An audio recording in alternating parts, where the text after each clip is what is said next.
Now at 6. We're all aware in this country of the president's affection and respect for the military. We've been putting together some options.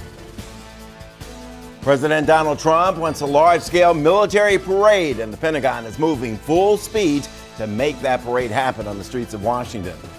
This is what it looked like the last time we had a military parade in the nation's capital. The year was 1999. George H.W. Bush was president, and we were celebrating the end of the Gulf War. President Trump says he got the idea of a military parade last year after witnessing the Bastille Day parade in France.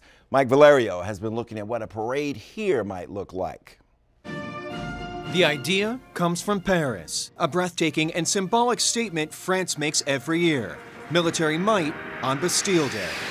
Even in peaceful France, tanks line the avenue, the president reviewing all of them as he takes center stage.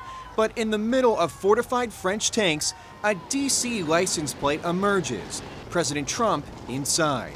He's the distinguished guest of French President Emmanuel Macron. It was really so well done, but I came back and one of my early calls were, I think we're going to have to start looking at that ourselves. And that is how Mr. Trump became inspired to bring a military parade here. It's an unusual idea, but not without precedent. A celebration of the end of the Gulf War, planes paraded through the district, and even a Tomahawk missile on display. The concern among critics is that this idea could mirror what we see in North Korea. The White House is pushing back. The president's simply exploring different ways that he can highlight and show the pride that we have in the military. Rather than a general show of force, the Pentagon prefers a display this Veterans Day, 100 years after the end of World War I.